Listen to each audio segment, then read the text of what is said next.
Une nuit, un accord fragile fut scellé dans l'ombre, un silence en échange d'un mariage capable de changer un destin. Pourtant, au premier regard, quelque chose vacilla. Une hésitation imperceptible, née d'un passé trop lourd, vint troubler la promesse faite. Entre devoir et désir, un mystère menace d'éclater, prêt à dévoiler une vérité que personne ne souhaite affronter. Ici commence une histoire où chaque souffle peut devenir une trahison, et qu'à choix, une condamnation ou une délivrance. Si cette romance de la belle époque vous touche, abonnez-vous pour nous aider à atteindre nos premiers 1000 inscrits et dites-nous d'où vous écoutez cette histoire. Dans les ombres dorées du salon de l'hôtel particulier, sous les lustres de cristal qui projetaient une lumière tremblante comme des larmes figées, Émilie de Montfort serrait entre ses doigts pâles une lettre scellée d'un sceau rouge sang. Le papier crissait sous la pression et son cœur battait au rythme d'un secret trop lourd pour une jeune femme de 23 ans. Paris, en cette année 1890, bruissait d'intrigues et de fortunes éphémères. Mais pour Émilie, le monde se réduisait à cette pièce étouffante où l'air embaumait la cire des bougies et le parfum fané des roses fanées dans un vase de porcelaine. Elle avait surpris, par un hasard cruel, la vérité sur la ruine imminente de la famille Lafarge, ces magnats du textile qui régnaient sur les salons de la haute société. Un détournement de fonds, des comptes falsifiés, un empire bâti sur des mensonges. Et maintenant cette lettre, une offre de mariage en échange de son silence. Henri Lafarge, le fils aîné, l'homme qu'elle n'avait vu qu'en effigie sur des portraits sévères, lui proposait de sceller ses lèvres par des vœux éternels. Mais pourquoi? Émilie releva la tête, ses yeux verts embués de larmes contenues, et murmura pour elle-même. S'il savait qui je suis vraiment, fuirait-il comme les autres? Le vent d'automne fouettait les rideaux de velours, et dans ce silence oppressant, elle sentit que sa vie, si modeste et protégée jusque-là, allait basculer dans l'abîme des passions interdites. Émilie vivait dans l'ombre discrète de sa tante, la veuve Marguerite Beaumont, une dame de compagnie installée dans un appartement modeste du quartier de Passy, loin des boulevards haussmanniens où paradait l'élite.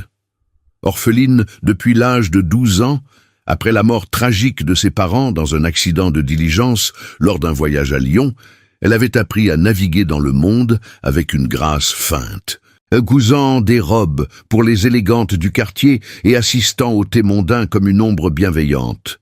Son éducation, rudimentaire mais raffinée, lui venait des livres volés aux bibliothèques publiques et des conversations chuchotées lors des réceptions, vêtue d'une simple robe de mousseline grise, aux manches bouffantes et au col montant orné d'un ruban noir en deuil perpétuel. Elle incarnait la discrétion d'une bourgeoisie déchue. Ses cheveux châtains, noués en un chignon sévère, encadraient un visage ovale aux traits délicats, marqué par une cicatrice fine sur la tempe gauche, souvenir d'une chute d'enfance. Pourtant, sous cette apparence fragile, bouillonnait une intelligence vive, un feu intérieur qu'elle réprimait par devoir filial envers sa tante, malade et dépendante. Ce soir-là, alors que la pluie martelait les vitres embuées, Émilie relut la lettre pour la 10e fois. L'écriture était ferme, presque arrogante. « Mademoiselle, votre discrétion sur les affaires de notre maison pourrait être récompensée par une union honorable. Henri Lafarge. » Son esprit tourbillonnait. Les Lafarge étaient des titans. Leur empire de soieries et de coton inondait l'Europe, finançant bals et opéras au Grand Palais. Mais le scandale qu'elle avait surpris, un clerc corrompu, des livres de comptes truqués lors d'une visite fortuite à leur entrepôt près de la Seine, pouvait tout anéantir. Elle avait entendu les murmures, dettes colossales, investisseurs furieux. Pourquoi elle? Une simple couturière, invitée par erreur à une soirée chez des relations communes. Le destin cruel l'avait placée au bon endroit, ou plutôt au pire. Soudain, un coup discret à la porte la fit sursauter. C'était sa tante, traînant sa canne d'ébène, enveloppée dans un châle de laine usé. « Ma chère Émilie, que te tracasse donc? Tes yeux sont plus sombres que la nuit parisienne. » Marguerite, avec ses cheveux blancs et son regard perçant malgré la faiblesse de ses membres, s'assit près du feu crépitant dans la cheminée de marbre. Émilie hésita, les mots coincés dans sa gorge comme un nœud coulant. Rien, tante, juste, une proposition inattendue. Elle rangea la lettre dans sa poche, mais le papier froissé trahissait son trouble. Les jours suivants s'étirèrent en une routine hantée. Émilie vaquait à ses tâches, brodait des dentelles pour une comtesse voisine, accompagnait sa tante à la messe à l'église Saint-Honoré, où les orgues grondaient comme un avertissement divin. Paris, avec ses fiacres qui cliquetaient sur les pavés, ses lampadaires à gaz qui illuminaient les façades haussmanniennes, semblait conspirer contre elle. Lors d'un thé chez Madame Duval, une amie de la famille, les ragots fusèrent. « Avez-vous entendu ? Les Lafarge préparent un mariage pour sauver les apparences. Une union stratégique, paraît-il. » Émilie sentit le rouge lui monter aux joues et elle baissa les yeux sur sa tasse de porcelaine fine, où la vapeur dansait comme un fantôme. La nuit, seule dans sa chambre, aux murs tapissés de papier peint fané, elle rêvait d'Henri. Elle l'imaginait grand, aux épaules larges, sous un frac impeccable, avec des yeux sombres qui sondèrent les âmes. Mais la lettre ne parlait que d'un marché froid, sans chaleur ni regard. « En échange de votre silence », disait-elle. Émilie se tournait et se retournait dans son lit de cuivre, le matelas de laine grinçant sous son poids. Était-ce un piège, une façon de la réduire au silence pour toujours, ou une chance pour une orpheline sans dot de s'élever au-dessus de la médiocrité? Le point de rupture survint un après-midi brumeux alors qu'elle traversait le pont des Arts, un panier de tissus sur le bras. Un fiacre s'arrêta net et un valet en livrée descendit, tendant une invitation gravée sur ivoire. « Monsieur Henri Lafarge requiert votre présence au manoir Lafarge ce soir pour discuter d'affaires pressantes. » Le cœur d'Émilie s'emballa. Le vent du fleuve charriait l'odeur de la Seine, mélange de boue et d'aventure. Elle accepta le carton, les doigts tremblants. Ce soir, tout changerait. Mais en gravissant les marches de pierre menant à l'hôtel, elle se demanda si elle n'allait pas au-devant d'un destin plus sombre que le secret qu'elle portait. Au manoir Lafarge, niché dans le 8e arrondissement, les portes s'ouvrirent sur un vestibule illuminé par des chandeliers d'argent. Des serviteurs en habits glissaient comme des ombres, et l'air vibrait d'un parfum de jasmin et de cire. Émilie, dans sa meilleure robe de taffetas bleu nuit, aux plis amples et au corsage brodé de perles modestes, se sentit minuscule face aux fresques grandioses des murs. Un majordome l'introduisit dans un salon aux meubles d'acajou, où un feu ronflait dans une cheminée monumentale. Et là, assis dans un fauteuil de cuir, se tenait Henri Lafarge. 30 ans, les traits ciselés, une moustache fine et des yeux gris comme l'acier. Il se leva, un sourire poli aux lèvres. Mais son regard s'attarda, hésitant, sur son visage. « Mademoiselle de Montfort », dit-il d'une voix grave, comme un roulement de tonnerre lointain. « Je vous attendais. » Émilie déglutit, sentant le poids de la lettre dans sa poche. L'hésitation dans ses yeux la frappa comme un coup. Il l'offrait le mariage, mais en la voyant, quelque chose en lui vacillait déjà. Le silence s'étira, chargé de non-dits, et elle sut que ce n'était que le début d'une tempête qui allait engloutir leurs deux vies. Henri se rassit avec une grâce mesurée, invitant Émilie d'un geste à prendre place sur le divan de velours rouge. La pièce, avec ses tapisseries aux motifs floraux et ses bibliothèques croulant sous les volumes reliés de cuir, exhalait une opulence qui contrastait avec la simplicité de sa propre existence. Les flammes dans la cheminée projetaient des ombres dansantes sur son visage, accentuant les lignes dures de sa mâchoire et l'ombre fugace qui traversa ses yeux. « Permettez-moi d'être direct, mademoiselle, » reprit-il, sa voix résonnant comme un écho dans le marbre poli du sol. « Les rumeurs courent sur notre famille, et votre connaissance de certains faits pourrait nous causer un tort irréparable. En échange de votre discrétion, je vous offre une alliance qui élèverait votre position. Un mariage, pour être précis. » Émilie sentit son pouls s'accélérer, comme si le feu de l'âtre se propageait à ses veines. Elle croisa les mains sur ses genoux, les doigts entrelacés pour masquer leur tremblement. La robe de taffetas bruissait légèrement à chaque mouvement, un rappel de sa vulnérabilité. « Monsieur Lafarge », répondit-elle d'une voix qu'elle força à rester ferme. « Je ne suis pas une intrigante. J'ai surpris ces informations par hasard lors d'une visite anodine. Pourquoi moi? Une union avec une orpheline sans fortune semble improbable. » Ces mots planaient dans l'air, lourds de sous-entendus. Elle leva les yeux vers lui, cherchant dans son regard une faille, une vérité cachée derrière cette proposition froide. Henri se pencha en avant, les coudes sur les accoudoirs, et un sourire fugace effleura ses lèvres sans atteindre ses yeux. « Improbable, dites-vous? Les apparences trompent, mademoiselle de Montfort. Notre monde est un échiquier où chaque pièce compte. Votre silence vaut plus que de l'or pour nous. Et en retour, vous quitteriez cette vie d'ombre pour un rôle à la lumière. » Il fit une pause, observant sa réaction, comme s'il jaugeait un tableau rare. Émilie nota l'hésitation. Un battement de cils, un resserrement de la mâchoire. Était-ce le poids du secret ou quelque chose en elle qui le déconcertait? Elle se rappela les portraits qu'elle avait vus de lui, dans les journaux mondains, un homme impitoyable, maître des filatures, qui employait des milliers d'ouvriers le long de la Loire.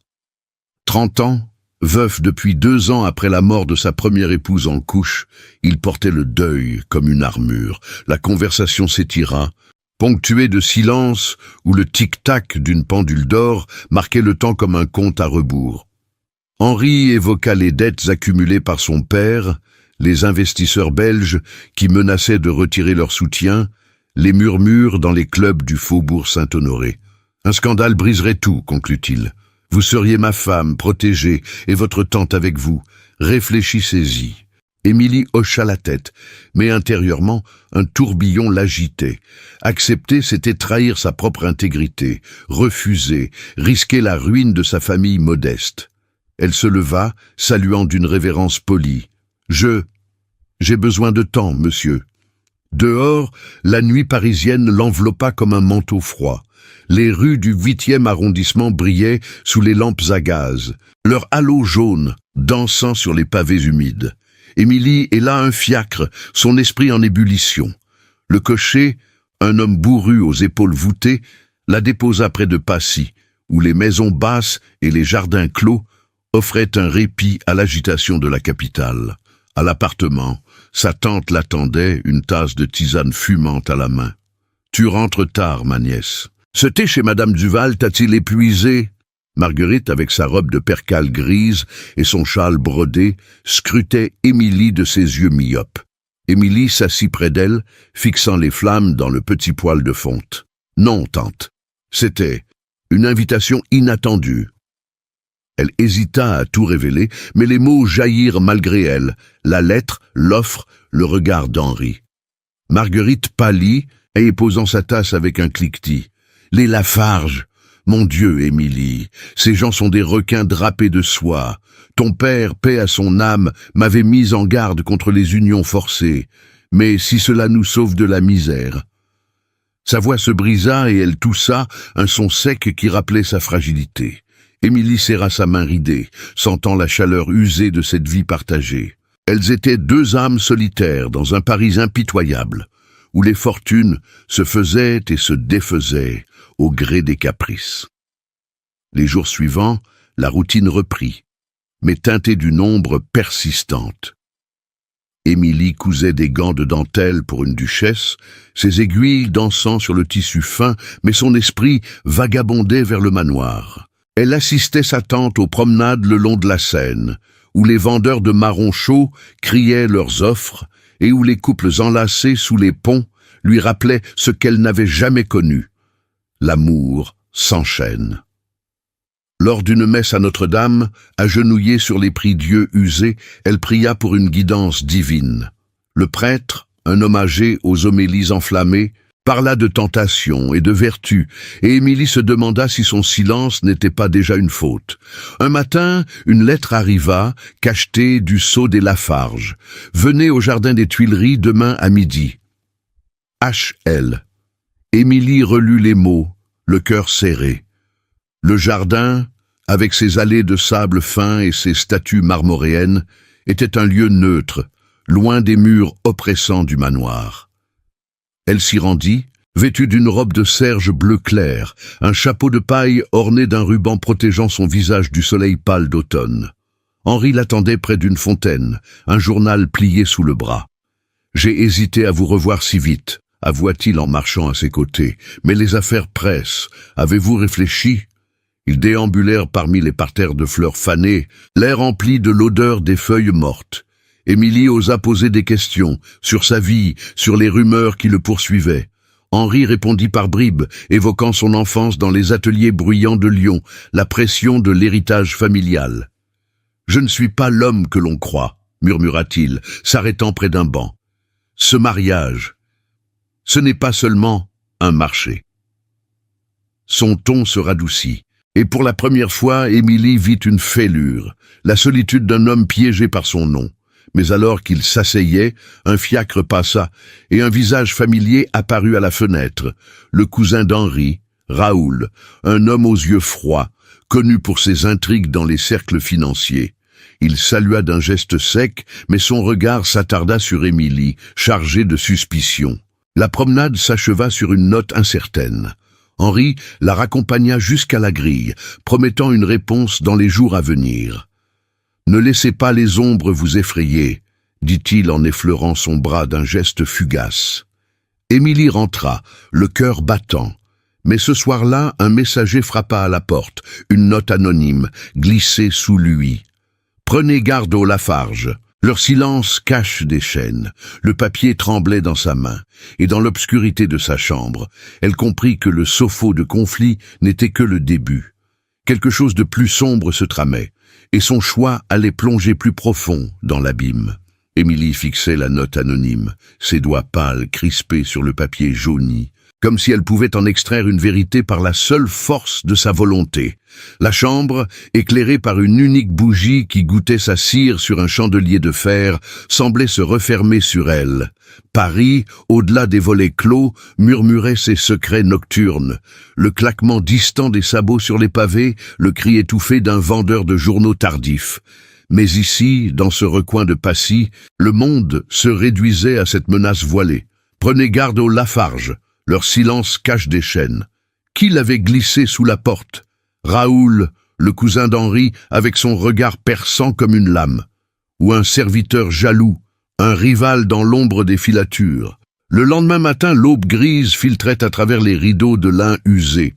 Émilie se leva, les paupières lourdes de nuits agitées, et prépara un thé léger avec les herbes séchées que sa tante chérissait.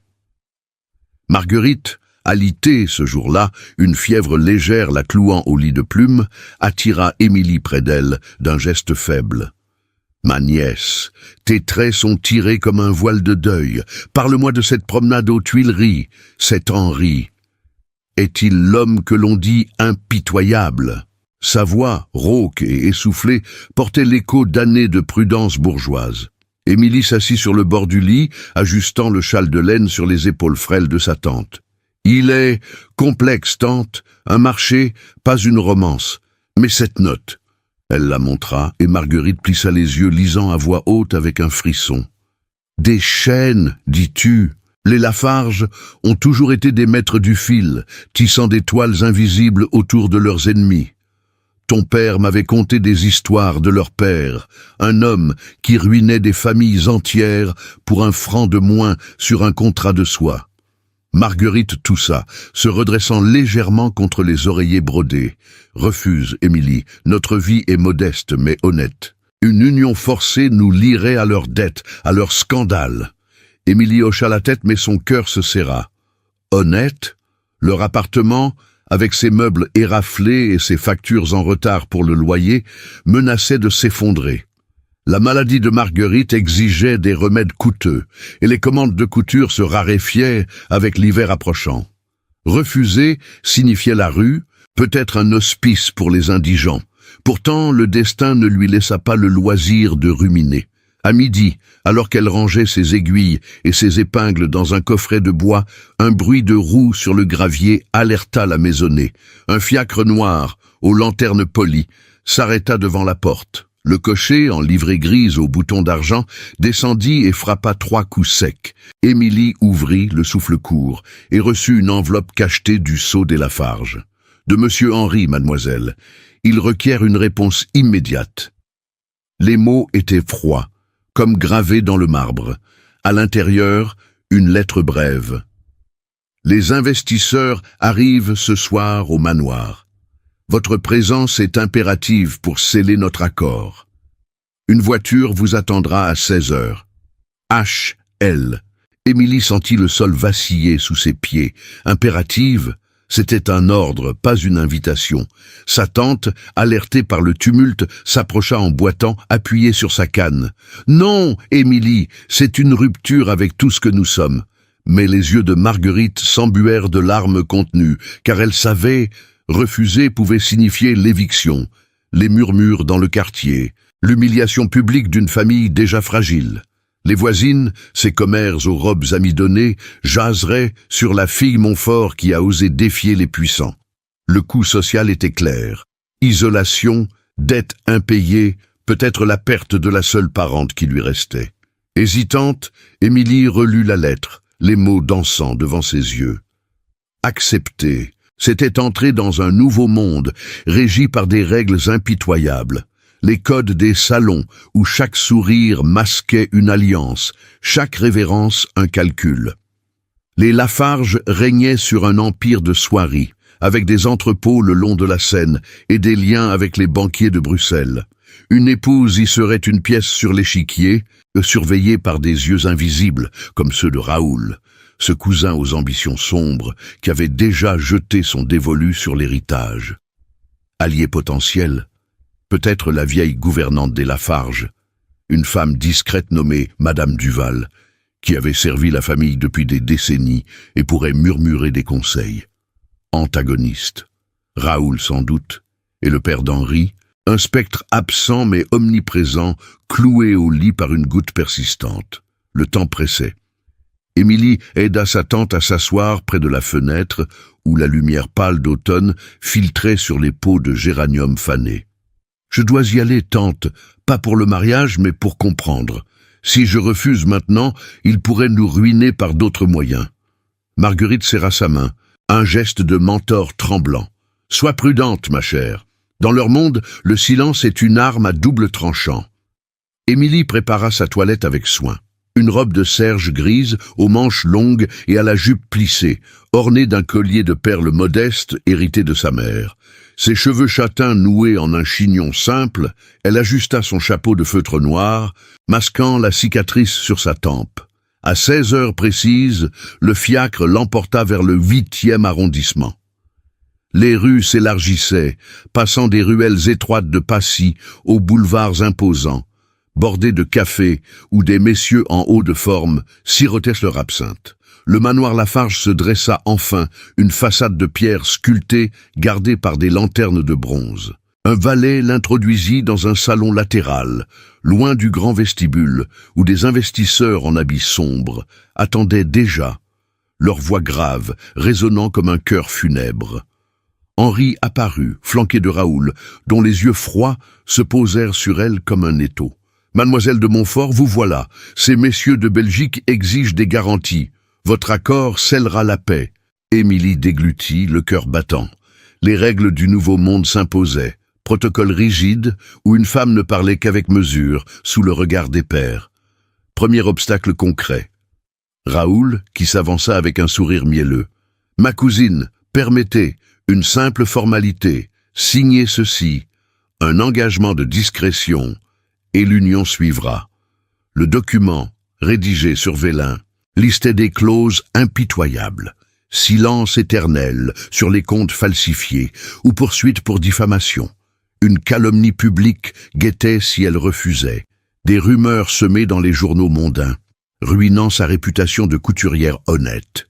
Hésitation la submergea. « Monsieur, ceci n'est pas une alliance, c'est une prison. » Sa voix trembla, mais elle tint bon.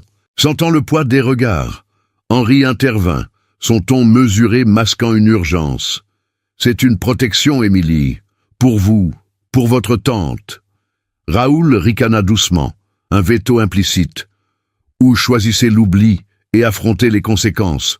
Le coup social frappa, veto des investisseurs qui pourraient retirer leurs fonds et entraîner la chute des Lafarge, mais aussi la sienne par ricochet. Forcée, Émilie prit la plume, les doigts tremblants. Elle signa non pour le mariage, mais pour gagner du temps. D'accord, pour l'instant.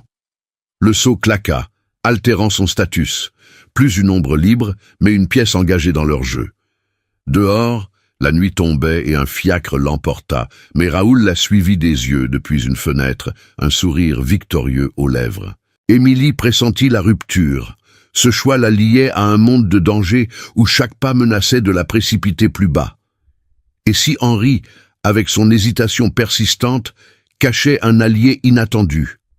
La voiture cahotait sur les pavés, et dans l'ombre, une nouvelle lettre attendait peut-être, promettant une tempête plus violente encore. Les jours suivants s'écoulèrent dans un tourbillon d'appréhension, comme si Paris elle-même retenait son souffle. Émilie, désormais liée par ce document fatal, se retrouvait projetée dans les cercles effervescents de la haute société, un monde qu'elle avait toujours observé de loin, tel un oiseau derrière une vitre. La signature n'était qu'un premier pas, un serment muet qui l'attachait au Lafarge, mais elle sentait déjà les chaînes invisibles se resserrer. Sa tante Marguerite, convalescente mais alerte, l'avait mise en garde une dernière fois avant son départ pour le manoir. « Souviens-toi, ma nièce, dans ces salons, un regard peut valoir une sentence. » Émilie avait hoché la tête, ajustant son châle de laine fine sur ses épaules, mais intérieurement, un feu couvait, mélange de peur et de défi. L'invitation arriva le surlendemain, gravée sur un carton épais, orné d'un monogramme en relief. Un thé chez Madame de Clermont, une veuve influente du faubourg Saint-Germain, où les épouses des banquiers et des industriels se réunissaient pour disséquer les ragots, comme des couturières, un tissu défectueux. « Venez avec Monsieur Lafarge », indiquait la note. « Une présentation est de mise. » Émilie relut les mots, le cœur serré. Une présentation, c'était une épreuve, un test public pour jauger si cette orpheline de Passy pouvait s'intégrer au tableau des élites. Elle prépara sa toilette avec un soin maniaque. Une robe de soie taupe, aux manches évasées et à la jupe à volant discret, typique des modes de l'année 1890, avec un corsage ajusté par un laçage de satin qui soulignait sa silhouette sans ostentation. Ses cheveux châtains, relevés en un chignon orné d'une barrette d'ivoire, encadraient son visage pâle où la cicatrice sur la tempe gauche se devinait à peine sous une touche de poudre de riz. Le fiacre la déposa devant l'hôtel particulier de Madame de Clermont, une façade haussmannienne au balcon de fer forgé, où des laquais en perruque poudrée guidaient les invités. Henri l'attendait déjà sous le porche, vêtu d'un habit noir impeccable, une cravate de soie nouée avec précision, ses bottes cirées luisant sous le soleil pâle d'octobre. Il s'inclina légèrement, son regard gris effleurant le sien avec cette hésitation familière, comme s'il la redécouvrait à chaque rencontre. « Mademoiselle de Montfort, vous êtes ponctuelle. Suivez-moi. » Sa voix, grave et mesurée, portait une note de courtoisie forcée, mais Émilie y perçut un micro-geste, une main tendue un instant de trop, un effleurement fugace de ses doigts gantés quand il l'aida à descendre. Le salon de réception, vaste comme une salle de bal, bruissait de murmures et de rires étouffés. Des dames en robe de taffetas pastel, au col montant orné de dentelles de Valenciennes et aux manches gigots qui gonflaient comme des voiles, sirotaient leur thé dans des tasses de sèvres. L'air embaumait le parfum de bergamote et de rose thé, mêlé à l'odeur subtile de tabac des messieurs regroupés près de la cheminée de marbre. Madame de Clermont, une femme d'une cinquantaine d'années, aux cheveux poivre et sel relevés en chignon sophistiqué, s'avança la première, son éventail claquant comme un avertissement. « Monsieur Lafarge, quelle joie de vous voir! Et qui est cette charmante personne ?» Ses yeux, vifs derrière un lorgnon d'écaille, scrutèrent Émilie de la tête aux pieds, mesurant la coupe modeste de sa robe contre l'opulence ambiante. Henri posa une main légère sur le bras d'Émilie, un geste protecteur, presque instinctif, qui la surprit par sa chaleur contenue.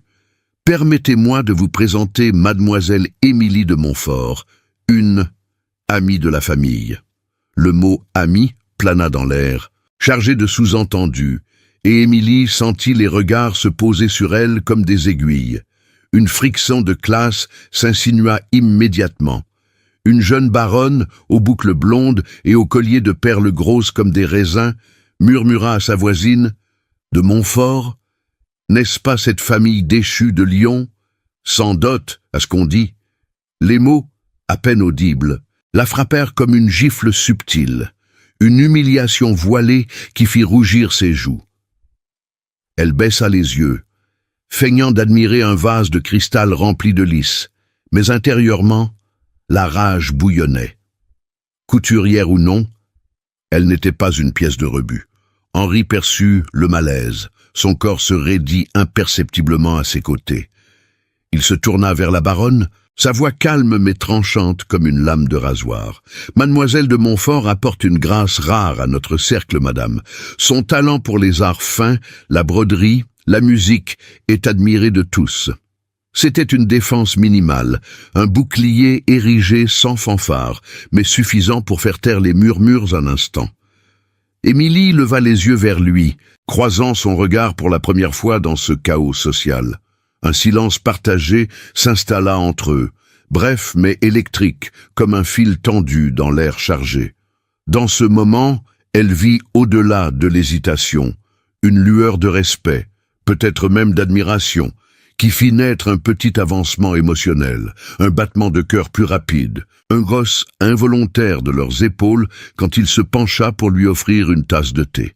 C'est alors qu'apparut l'objet symbolique, un broche ancien, en or ciselé, représentant une rose entrelacée d'un serpent, posée sur une console près du piano à queue. Madame de Clermont, sentant l'occasion, s'approcha en le désignant d'un geste théâtral. « Ah, mademoiselle, vous qui excellez dans les arts délicats, que pensez-vous de ce bijou, un héritage familial chargé de mystère ?» Émilie s'approcha, fascinée malgré elle. Le broche, froid sous ses doigts, quand elle le toucha du bout du gant, évoquait un arc émotionnel naissant. La rose pour la beauté fragile, le serpent pour les secrets empoisonnés. Il symbolise les alliances périlleuses, murmura-t-elle, sa voix claire portant plus loin qu'elle ne l'aurait voulu. Mais la rose finit toujours par s'épanouir. Les dames retinrent leur souffle, et Henri, à ses côtés, esquissa un sourire fugace, le premier vrai, qui illumina ses traits sévères. Pourtant, dans l'ombre du salon, Raoul observait. Le cousin d'Henri, vêtu d'un frac gris perle trop ajusté pour sa silhouette trapue, se tenait près des rideaux de brocart, un verre de madère à la main. Ses yeux froids, enfoncés sous des sourcils broussailleux, suivaient chaque mouvement d'Émilie comme un prédateur. Il agit dans les ombres, d'abord par un geste discret, un murmure à l'oreille d'un invité, semant une graine de doute.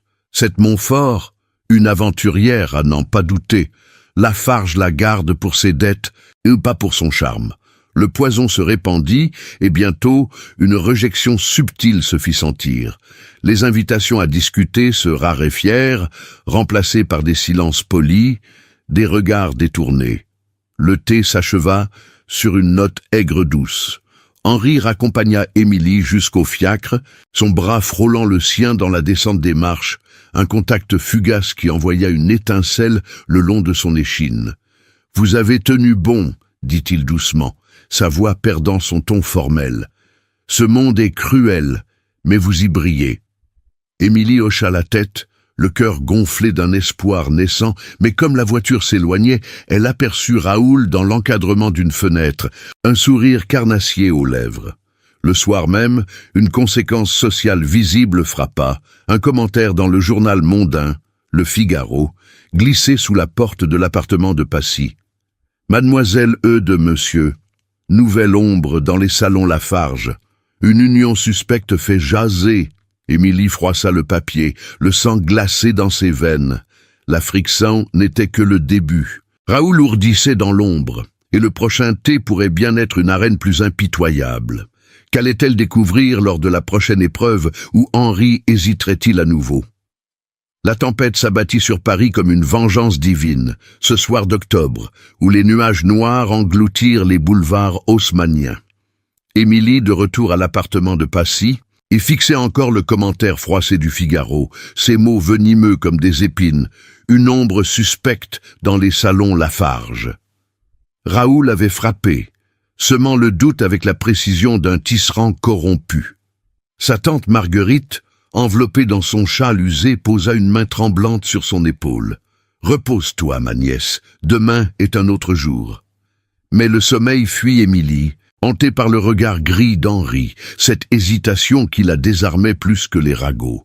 À l'aube, un messager frappa à la porte, trempé jusqu'aux os, un parapluie dégoulinant à la main. Il tendit une lettre cachetée, l'encre encore fraîche. « Mademoiselle de Montfort, une urgence familiale m'appelle à Fontainebleau. Les routes sont périlleuses par cette tourmente. Rejoignez-moi au relais de poste à midi. Votre présence est essentielle pour contrer les murmures. H.L. » Émilie relut les mots, le cœur battant. Une voyage forcé, confiné par la pluie battante. C'était une folie, mais refuser risquait d'alimenter les soupçons.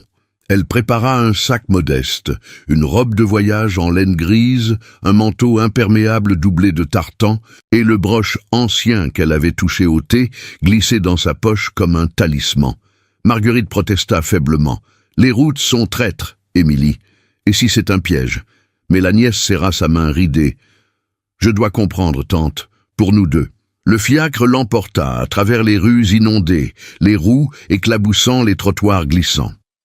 Paris se dissolvait dans un voile gris, les lampadaires à gaz luttant contre l'averse. Au relais de poste, un bâtiment trapu aux volets claquants, Henri l'attendait sous l'auvent, son chapeau melon ruisselant, son manteau noir collé à ses épaules larges. Il s'inclina, son regard évitant le sien un instant. « Vous êtes venu. Les vents ont retardé les diligences. Nous voyagerons ensemble en calèche privée. » Émilie hocha la tête, montant les marches de bois mouillées.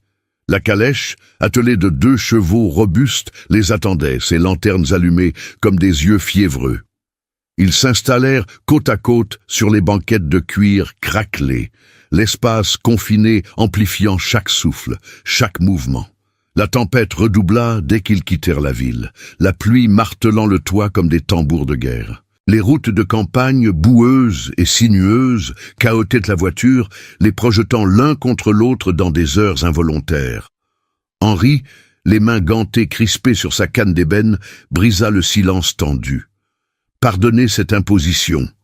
Raoul, il ourdit dans l'ombre. Ce commentaire dans le Figaro, son œuvre. Émilie tourna la tête, ses cheveux humides collés à ses tempes, la cicatrice pâle visible sous la lumière vacillante. « Pourquoi moi, monsieur, une couturière au milieu de vos intrigues ?» Il hésita, son profil ciselé se découpant contre la vitre embuée. « Parce que vous voyez clair, Émilie, pas comme les autres, aveuglés par l'or. Les heures s'étirèrent en un confinement oppressant, la calèche comme une bulle isolée du monde. Pour tromper l'angoisse, Henri sortit un petit livre de sa poche intérieure, un volume relié de cuir, usé au coin, contenant des poèmes de Verlaine. Lisez, si vous le voulez, cela calme les tempêtes intérieures. Émilie prit le livre, ses doigts effleurant les siens, un contact fugace qui envoya une chaleur inattendue dans ses veines. Elle lut à voix haute, sa voix claire perçant le bruit de la pluie. « Il pleure dans mon cœur comme il pleut sur la ville. » Les mots, chargés de mélancolie, ouvrirent une brèche. Henri ferma les yeux, sa moustache fine se crispant. « Ma femme, elle aimait ces vers. Morte en couche, il y a 2 ans. J'ai porté la culpa depuis. Trop absorbé par les affaires, je l'ai laissée seule. » Émilie posa le livre, son cœur se serrant. Le passé férideau d'Henri se révélait, humanisant l'homme qu'elle avait vu comme un magnate distant. « Et vous ?» demanda-t-il doucement, sa voix perdant son ton autoritaire. « Qu'est-ce qui vous lie à cette vie d'ombre ?» Elle hésita, le regard perdu sur les champs fouettés par le vent. Orpheline à 12 ans, un accident de diligence près de Lyon, mes parents, partis en un instant. Ma tante m'a élevé, mais la pauvreté nous ronge. Coudre pour survivre, assister au thé comme une ombre. Je porte le deuil en moi comme ce ruban noir. Elle toucha son col, et Henri hocha la tête, un silence complice s'installant. Pour la première fois, elle vit au-delà de l'hésitation, un homme brisé par le devoir familial, piégé dans un empire de dettes et de mensonges hérité de son père. La scène en Cora se cristallisa quand la calèche s'arrêta net, une roue embourbée dans un creux de la route. La nuit tombait, la tempête hurlant autour d'eux. Ils descendirent, abrités sous un arbre noueux, le broche glissé dans la main d'Émilie comme un objet hérité de ce moment. « Tenez » murmura-t-il, en l'aidant à enlever la boue de sa jupe, ses doigts gantés frôlant sa taille. « C'est un talisman ancien de ma famille, la rose pour l'espoir, le serpent pour les épreuves. » Le geste, intime sans excès, changea la température émotionnelle, une promesse tacite dans son regard, une confiance naissante qui liait leur silence.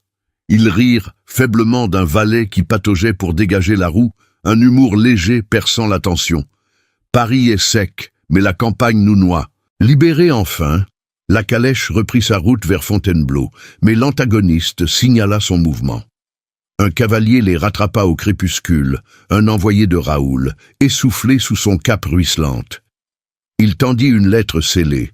« Henri, les investisseurs exigent des comptes. Cette Montfort complique tout. Revenez ou le scandale éclate. » Henri froissa le papier, son visage durcissant. Raoul ne s'arrêtera pas. Émilie sentit la marée émotionnelle redescendre, la bulle d'intimité éclatant comme une bulle de savon. Ils arrivèrent au relais de Fontainebleau tard dans la nuit, trempés et épuisés, mais liés par ce voyage forcé.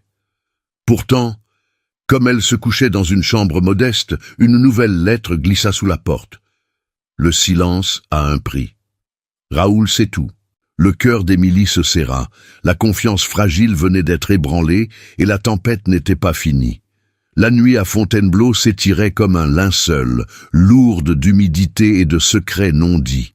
Émilie, allongée sur le lit étroit de l'auberge, fixait le plafond craquelé, la lettre anonyme froissée dans sa main. Le silence a un prix. Raoul sait tout.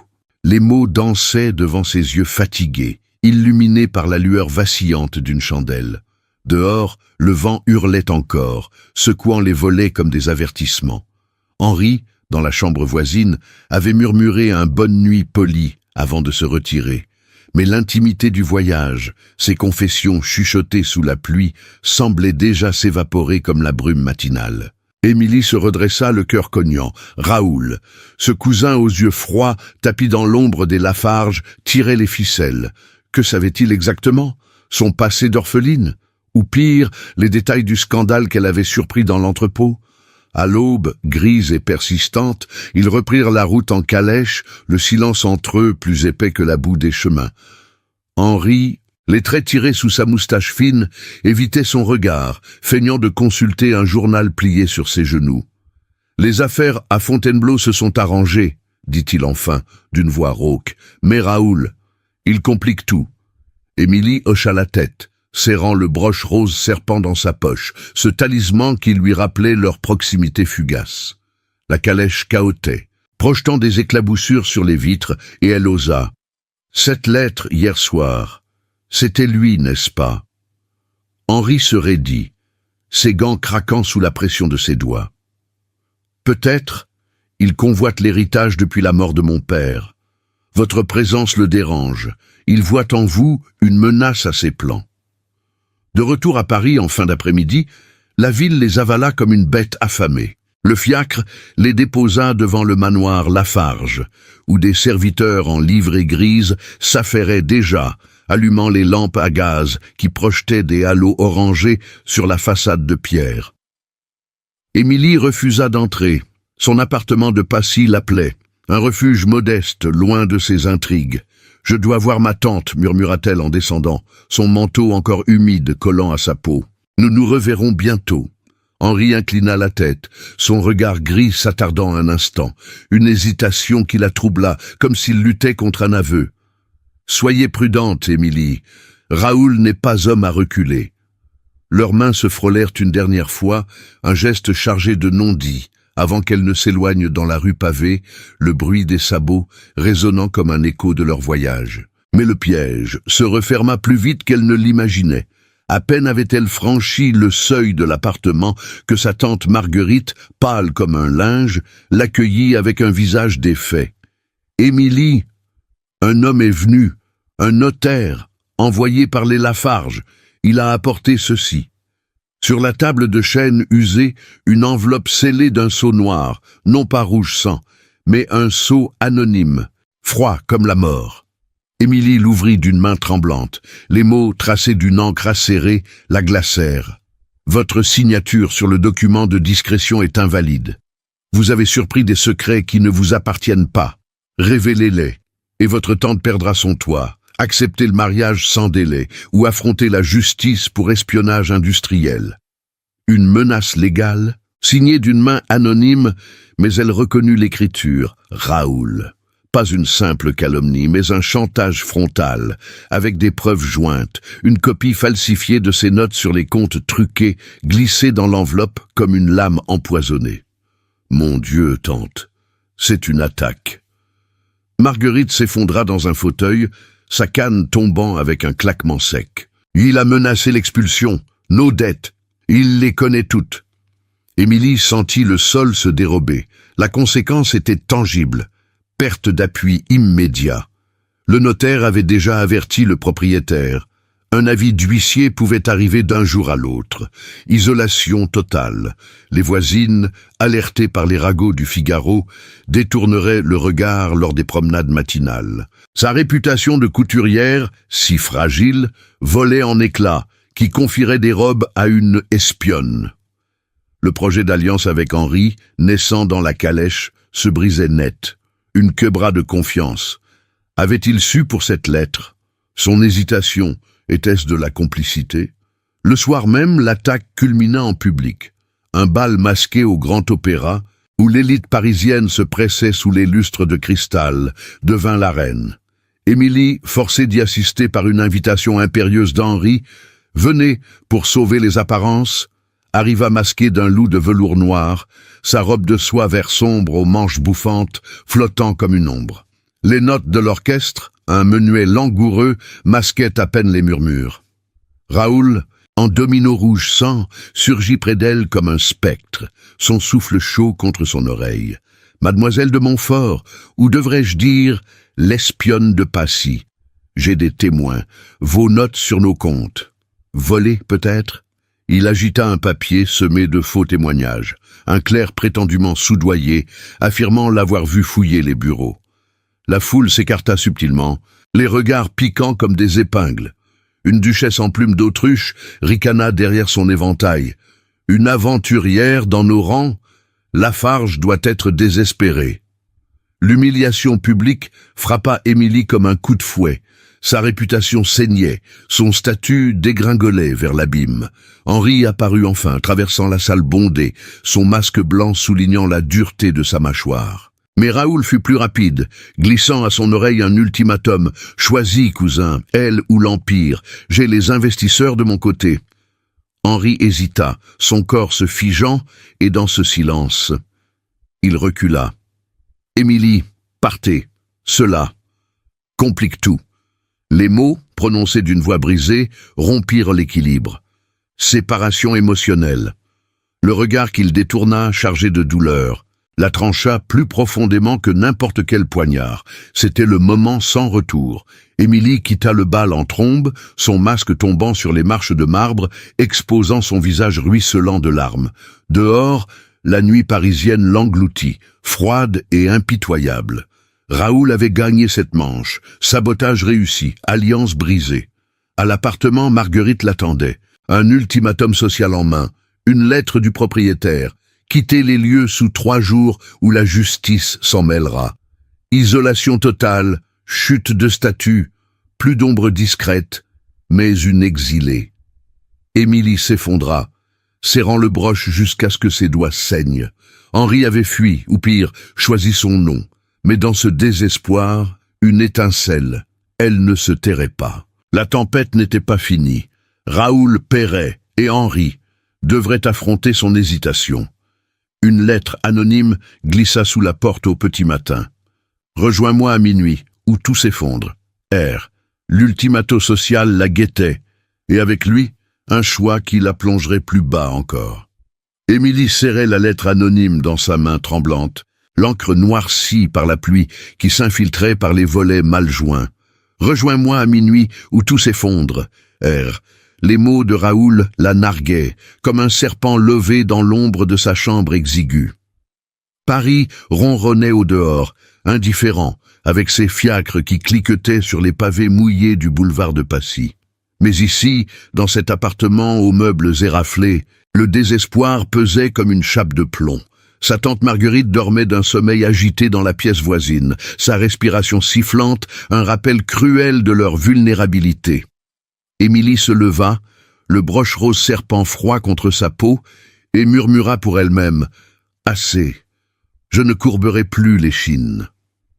La nuit enveloppait la ville d'un manteau d'encre quand elle s'aventura dehors. Enveloppée dans un manteau de laine grise, son chapeau de feutre rabattu sur ses yeux verts. Le rendez-vous fixé par Raoul était un café discret près du pont Neuf, un lieu où les ombres des arches du pont se fondaient avec celles des clients tardifs. Des ouvriers, des amants volés, des intrigants. Elle arriva en avance, le cœur battant au rythme des horloges lointaines qui sonnaient minuit. Raoul surgit de l'obscurité, son frac gris perle taché par l'humidité, un sourire carnassier étirant ses lèvres minces. « Mademoiselle de Montfort, vous êtes ponctuelle, sage décision. » Il s'assit en face d'elle à une table bancale, commandant un café noir d'un geste impérieux au garçon de café ensommeillé. « Que voulez-vous, monsieur ?» demanda Émilie. Sa voix ferme malgré le frisson qui la parcourait. Raoul ricana, glissant une enveloppe jaunie vers elle. « La vérité, ma chère. Ou plutôt, votre rôle dedans. » Elle l'ouvrit, les doigts crispés. À l'intérieur, non pas une menace vide, mais des preuves accablantes. Un extrait de livre de contes falsifié montrant des détournements massifs par le père d'Henri, mais avec une note manuscrite de Raoul. « J'ai orchestré cela pour prendre le contrôle. Votre silence initial m'a intrigué. Maintenant, il me gêne. » Suivait un portrait jauni, un daguerréotype ancien d'un jeune Henri, le regard innocent, annoté d'une écriture rageuse. « Il héritera de rien si je peux l'empêcher. » Et un témoignage écrit, signé d'un clerc soudoyé. Raoul a manipulé les dettes pour ruiner la famille et s'emparer de l'Empire. Émilie releva la tête, les yeux flamboyants. « Vous avez tout manigancé? Les faux comptes? Les menaces ?»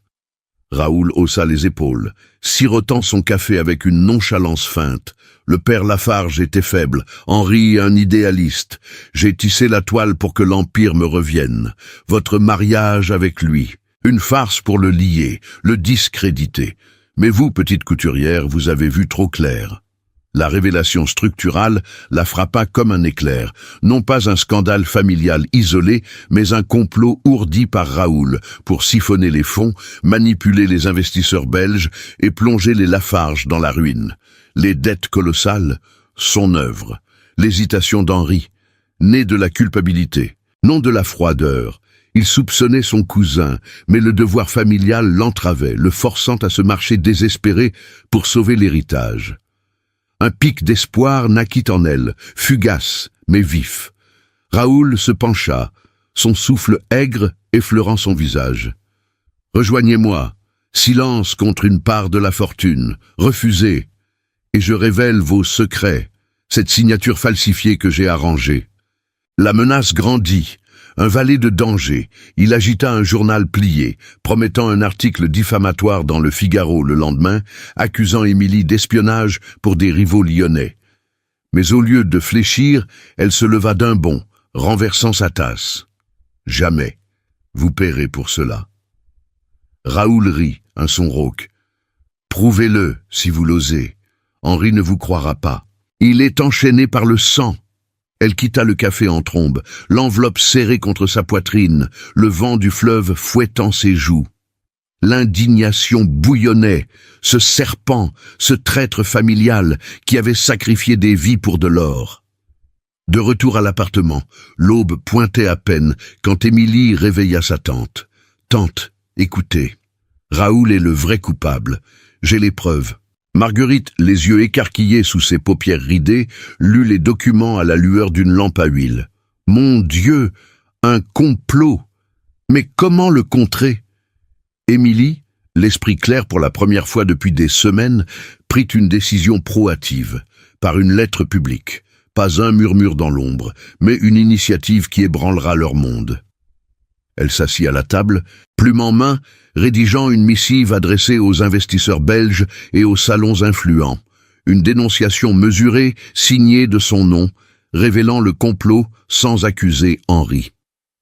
Raoul de Lafarge a manipulé les comptes pour son gain personnel. Voici les preuves. Extraits, portraits, témoignages. Justice pour l'empire honnête des Lafarge.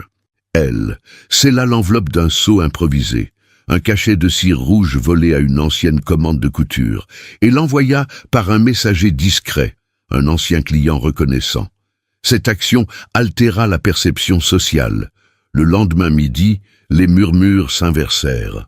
Au thé chez Madame Duval, une voisine glissa à Émilie. « Votre lettre circule déjà. Courageuse, mademoiselle. Raoul est un vipère. » Les commères, autrefois hostiles, la regardaient avec un respect neuf, de l'ombre suspecte à la voix de la vérité. Un pic d'espoir, un billet arriva d'Henri, laconique, mais chargé. « Venez au manoir, immédiatement. H. » Elle s'y rendit, le cœur battant, vêtue d'une robe de serge bleu clair, simple mais droite. Henri l'attendait dans la bibliothèque, entouré de livres reliés et d'un feu crépitant. Son visage, marqué par des cernes profonds, s'illumina d'un sourire rare. « Émilie, vous avez tout vu. Ma hésitation n'était pas du mépris, mais de la culpa. Raoul, mon cousin. Il a empoisonné notre lignée depuis des années. Le devoir m'aveuglait. Je protégeais un fantôme. » Il lui montra son propre journal intime, caché dans un tiroir. Des pages noircies de doute, confessant ses soupçons refoulés. « Votre lettre m'a libéré. Confiance en vous maintenant plus que tout. » Ils s'approchèrent, un silence partagé, ses doigts effleurant les siens. Une réapproximation contenue, bâtie sur la vérité, non la passion brute. Un regard prolongé, un hochement de tête complice. L'alliance renaissait, plus forte. Mais Raoul riposta, escaladant la menace. Un messager irrompi, porteur d'une note furieuse. « Traîtresse, je contre-attaque au bal de l'opéra ce soir. Vos preuves seront discréditées publiquement. » La vallée de danger s'abîma. Il promettait des témoins achetés, un dossier falsifié pour la salir comme une menteuse ambitieuse. L'indignation culmina. Ce vilain, ce destructeur de famille, osait encore. Émilie serra la main d'Henri. « Nous y allons ensemble, fini les ombres. » Il acquiesça, son hésitation envolée. « Oui, pour l'Empire, et pour nous. » Le soir même, une invitation formelle arriva. Assemblée décisive à l'Opéra Garnier, présence requise pour trancher les intrigues. Les investisseurs jugent. Le piège se refermait, mais Émilie, transformée, y entrait les yeux ouverts. Raoul paierait. La vérité triompherait.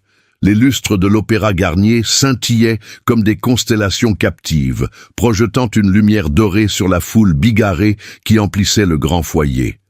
Paris, en cette soirée d'hiver 1890, vibrait d'une tension palpable.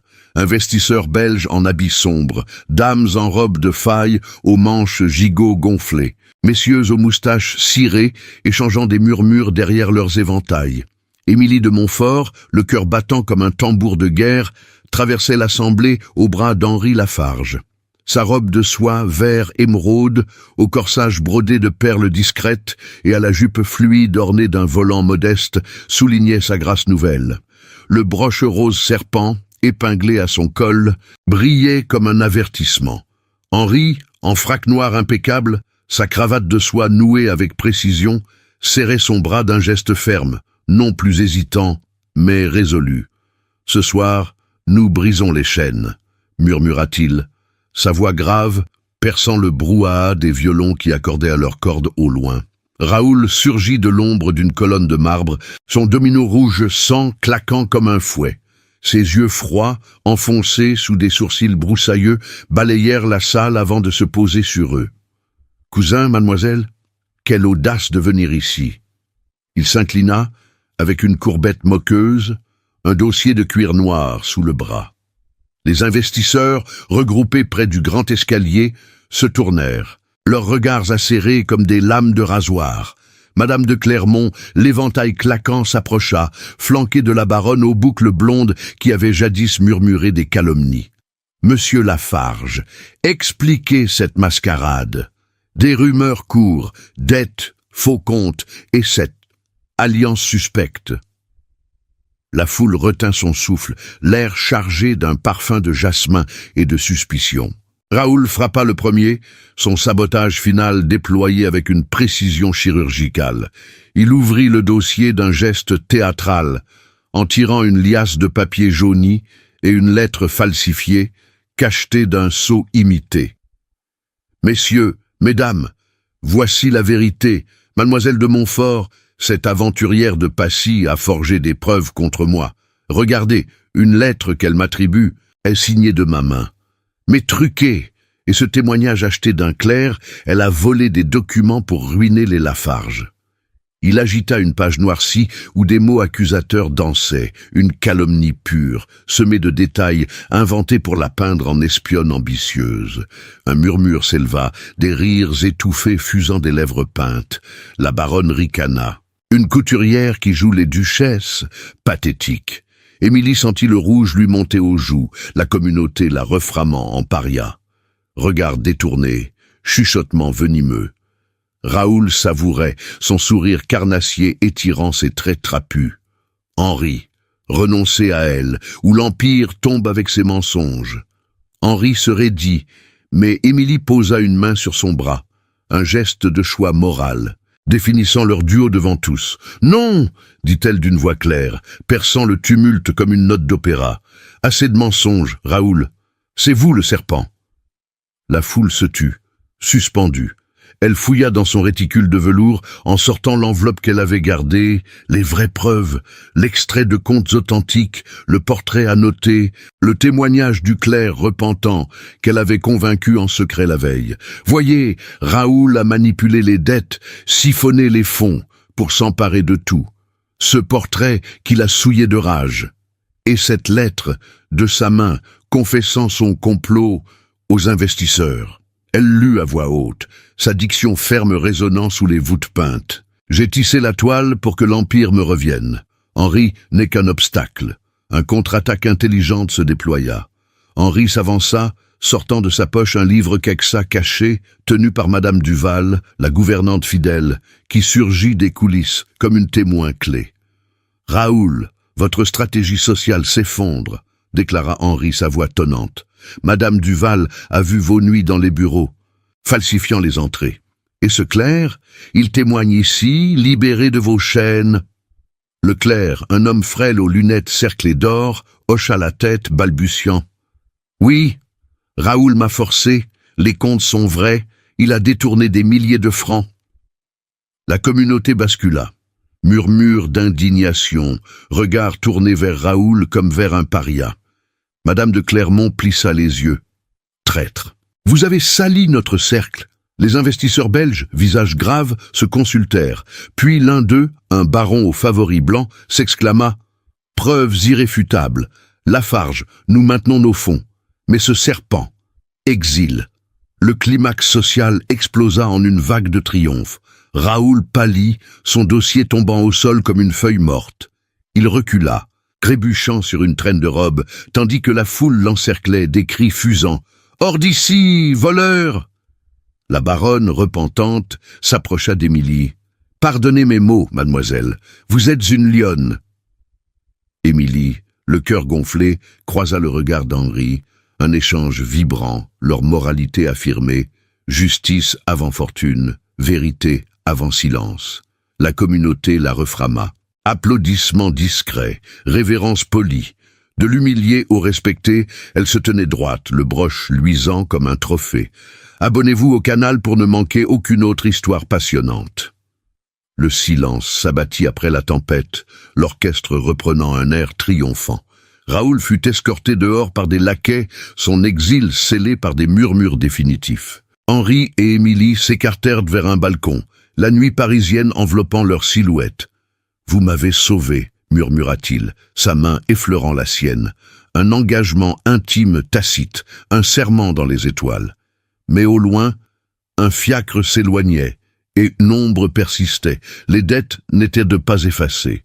Leur victoire, quoique euphorique, appelait une résolution finale. Les jours suivants, l'affrontement à l'Opéra Garnier s'écoulèrent dans un tourbillon de formalités inexorables, où Paris, avec sa grâce impitoyable, refermait ses griffes sur les vaincus.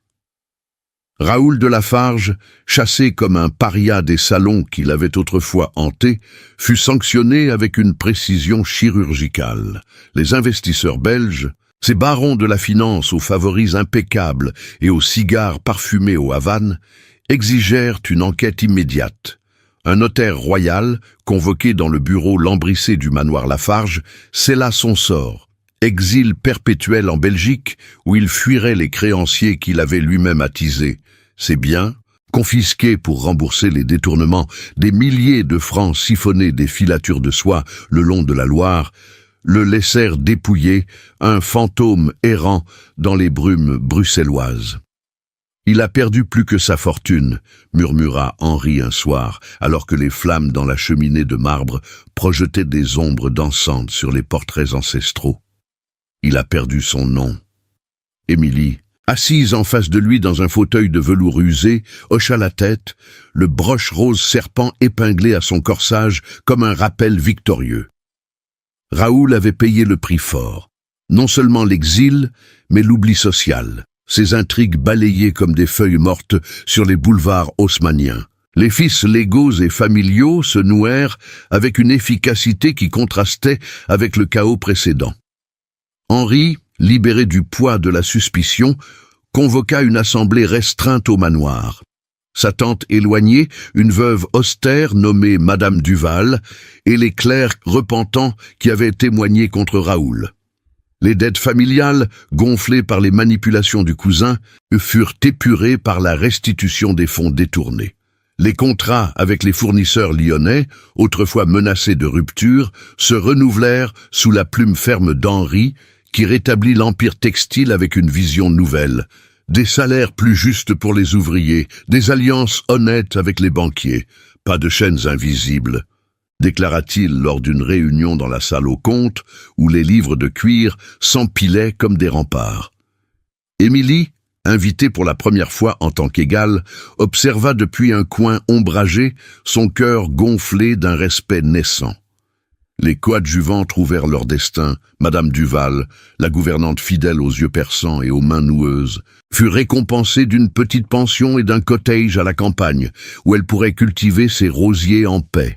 Les investisseurs neutres, ceux qui avaient hésité lors du bal, se repositionnèrent avec empressement, offrant des prêts à taux doux pour moderniser les ateliers, sans plus de soupçons, mais avec une admiration pour la jeune Montfort qui a démasqué le serpent. Le lien entre Henri et Émilie se scella non par un marché froid, mais par une libre choix, fruit d'âmes affranchies. Une semaine après l'exil de Raoul, sous un ciel d'automne clair, où les feuilles d'or jonchaient les allées du jardin des Tuileries, ils se promenèrent côte à côte, loin des regards indiscrets. Émilie, vêtue d'une robe de serge bleu ciel aux manches longues et à la jupe plissée avec simplicité, ajusta son chapeau de paille orné d'un ruban modeste. Henri, en habit gris perle, sa canne d'ébène claquant doucement sur le sable fin, s'arrêta près de la fontaine où ils s'étaient rencontrés pour la première fois.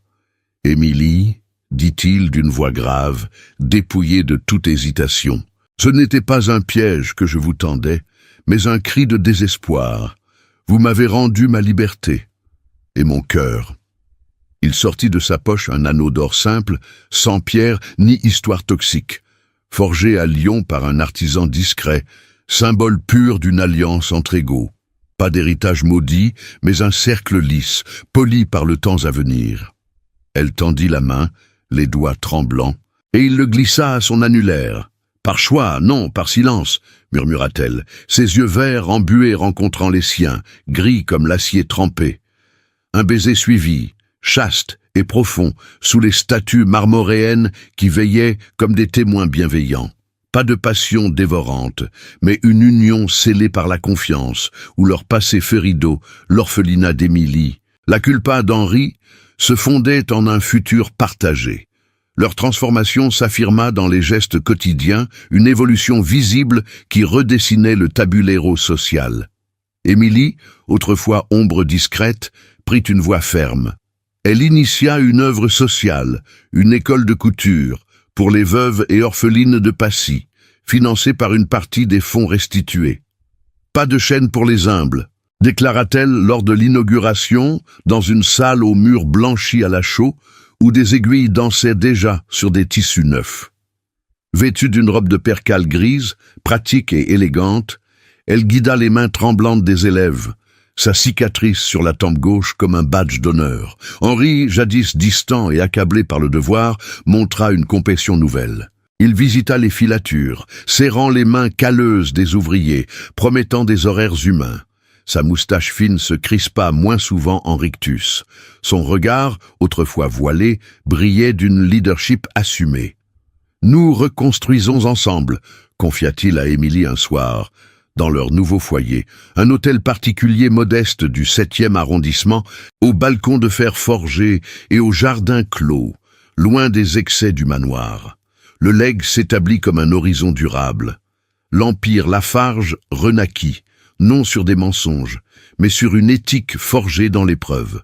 Marguerite, la tante d'Émilie, installée dans une chambre ensoleillée de leur maison, reprit des forces, brodant des napperons pour l'école, avec un sourire retrouvé. « Tu as transformé nos ombres en lumière », lui dit-elle un après-midi, sa canne d'ébène reposant contre le mur. Les coadjuvantes, comme la baronne repentante, devinrent des alliés.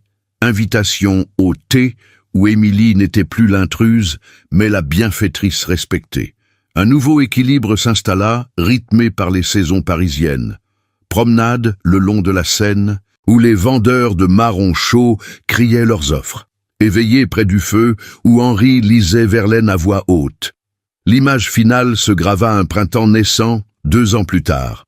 Émilie et Henri, mariés depuis 1 an dans une chapelle discrète de Saint-Honoré, se tenaient sur le balcon de leur hôtel, un enfant au berceau, une petite fille aux yeux verts, prénommée Rose, en hommage aux broches qui avaient uni leur destin. Paris s'étalait à leurs pieds, les boulevards bruissants de vie, tandis que l'école prospérait en bas de la rue, ses élèves cousant des rêves d'indépendance. Henri enlaça la taille d'Émilie, son souffle chaud contre son oreille. « Notre victoire n'est pas finie, elle grandit. » Elle sourit, posant une main sur son ventre arrondi, un second legs en devenir. Mais au loin, une lettre arriva d'un messager essoufflé, une invitation d'un allié belge, promettant de nouveaux horizons pour l'Empire.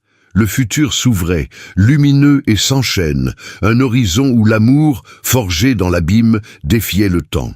5 années s'étaient écoulées depuis cette nuit triomphante à l'Opéra Garnier, où les lustres avaient vu s'effondrer un empire de mensonges.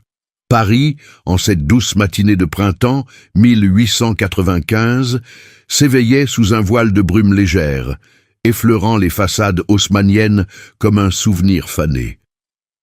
L'hôtel particulier des Lafarge-Montfort, niché dans le 7e arrondissement, respirait une sérénité nouvelle. Des rideaux de lin blanc ondulaient aux fenêtres, et le jardin clos bourdonnait du chant des abeilles autour des rosiers en pleine floraison. Émilie, désormais Madame Lafarge, se tenait sur le balcon de fer forgé, une tasse de porcelaine fumante entre les mains.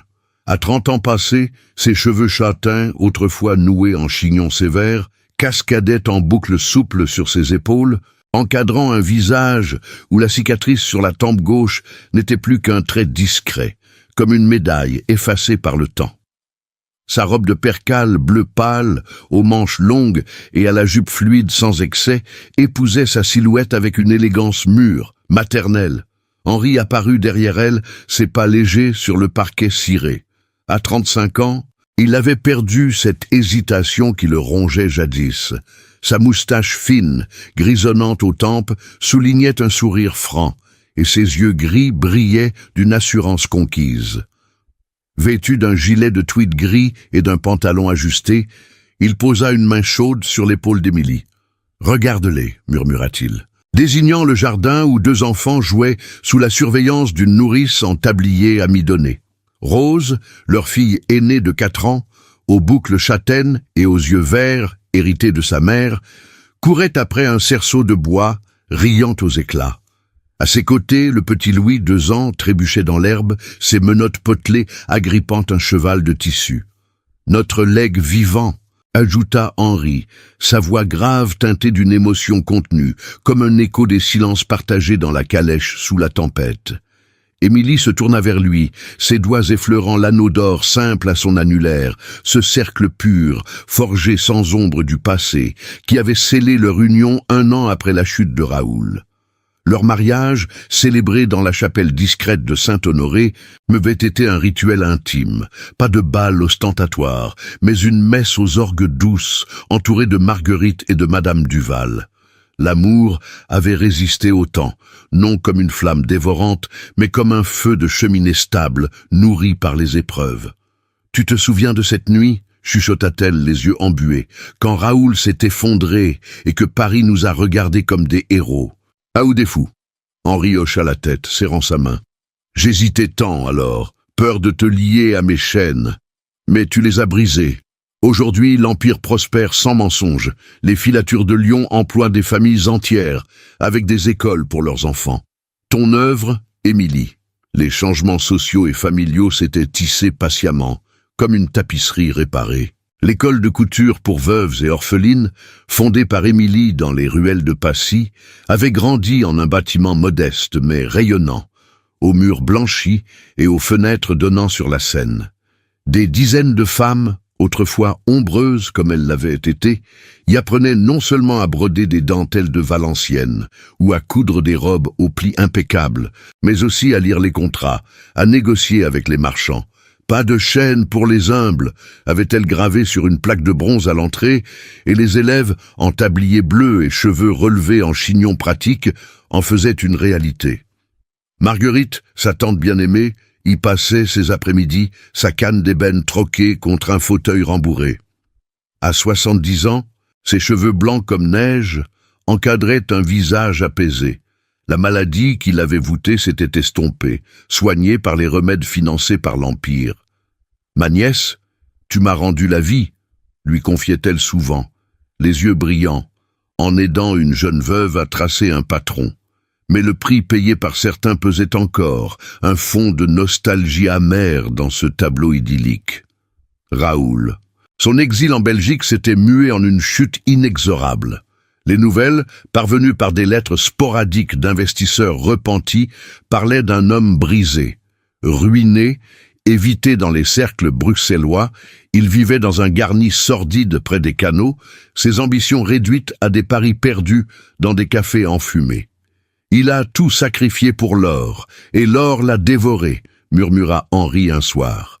Lors d'une veillée près du feu crépitant, Émilie hocha la tête, un frisson la parcourant. Raoul avait payé cher, non seulement sa fortune et son nom, mais son âme, rongée par la solitude. Madame Duval, leur alliée fidèle, avait quant à elle trouvé la paix dans son cottage à la campagne, entourée de rosiers qu'elle taillait avec soin. « J'ai vu les ombres s'effacer », écrivait-elle dans ses missives, jointes à des pots de confiture maison. Les coadjuvants d'antan, comme la baronne aux boucles blondes, s'étaient repositionnés. Invitation au thé mondain où Émilie n'était plus l'intruse, mais la bienfaitrice admirée. L'amour d'Henri et Émilie, testé par les ans, s'était approfondi en une complicité silencieuse. Les nuits d'hiver, dans leur chambre aux tapisseries floraux, ils se racontaient encore les souvenirs. La lettre initiale, le voyage pluvieux, le bal où la vérité avait jailli comme un opéra final. « Sans toi, j'aurais été un fantôme dans mon propre empire », avouait Henri, sa main caressant la sienne. Émilie souriait, posant une paume sur son ventre légèrement arrondi. Un 3e enfant en attente, et un legs supplémentaire. Rose et Louis, courant dans le jardin, incarnaient leur victoire. innocents, libres, loin des intrigues qui avaient failli les engloutir. Ce matin-là, alors que le soleil perçait la brume, Émilie et Henri descendirent dans le jardin, les enfants se jetant dans leurs bras avec des rires joyeux. Marguerite les rejoignit, appuyée sur un bras solide, et ensemble, ils s'assirent sous un arbre centenaire dont les branches ployaient sous les bourgeons. Paris bruissait au loin, fiacres cliquetant, vendeurs criant leur marron chaud. Mais ici, le temps s'étirait en une paix conquise. « Notre histoire n'est pas finie », murmura Émilie, les yeux sur l'horizon. Elle fleurit. Henri l'embrassa sur la tempe, effleurant la cicatrice d'un geste tendre. Dans ce moment chargé de nostalgie, l'abîme du passé semblait un rêve lointain, et l'avenir, un jardin éternel. Dans les ombres apaisées de ce printemps 1895, où Paris exhalait le parfum des lilas en fleurs le long des quais de la Seine, Émilie et Henri Lafarge se tenaient main dans la main sur le balcon de leur hôtel particulier. Les rires de Rose et Louis, ces petits trésors nés de leur union forgée dans l'épreuve, montaient du jardin comme un hymne à la vie reconquise. 5 années avaient effacé les cicatrices du scandale, transformant les chaînes de Raoul en leçons gravées dans l'âme. Émilie, avec sa robe de percale fluide qui soulignait la courbe douce de son ventre arrondi, leva les yeux vers Henri. « Regarde comme le monde a changé », murmura-t-elle, sa voix chaude comme un rayon de soleil filtrant à travers les feuilles. « Nous avons prouvé que le silence imposé n'est qu'une illusion, et que la vérité, même murmurée par une orpheline, peut renverser des empires. » Henri, son profil ciselé adouci par les ans, serra sa main avec une tendresse infinie. Sa moustache grisonnante frémissait d'un sourire complice, et ses yeux gris, autrefois voilés par l'hésitation, brillaient d'une clarté nouvelle. « Tu m'as appris cela, Émilie. L'hésitation n'était que peur, mais l'amour vrai efface les ombres. Raoul a payé pour ses mensonges, exilé dans l'oubli, tandis que nous avons bâti sur la justice. Nos filatures prospèrent avec honneur, l'école de couture illumine des vies brisées et notre famille. Elle est notre plus grand legs. » Ils descendirent dans le jardin où Marguerite, rayonnante dans son fauteuil d'osier, tendait les bras aux enfants. La vieille dame, libérée de ses tourments, brodait un motif de rose sur un châle, symbole de résilience. « La vie récompense les cœurs vaillants, » dit-elle, ses yeux myopes pétillants. Cette histoire, tissée dans les salons feutrés et les tempêtes parisiennes de la Belle Époque, nous enseigne des vérités éternelles, que le courage d'une femme peut dénouer les intrigues les plus sombres, que l'hésitation face à l'inconnu n'est qu'un pas vers la lumière, et que l'amour véritable naît non des marchés froids, mais des choix libres et justes. Dans un monde d'apparence, où les fortunes s'élèvent et s'effondrent comme les modes éphémères, c'est la fidélité à soi-même qui triomphe. Émilie, de l'ombre d'une couturière à la voix d'une bienfaitrice, nous rappelle que chaque secret porte en lui une étincelle de transformation. Henri, libéré de ses chaînes familiales, incarne la rédemption par l'action honnête. Et Raoul, un avertissement. L'ambition sans scrupule mène à l'abîme solitaire. Que cette narration vous ait emporté dans les tourbillons de Paris, avec ses fiacres cliquetant sur les pavés et ses lustres scintillant comme des promesses.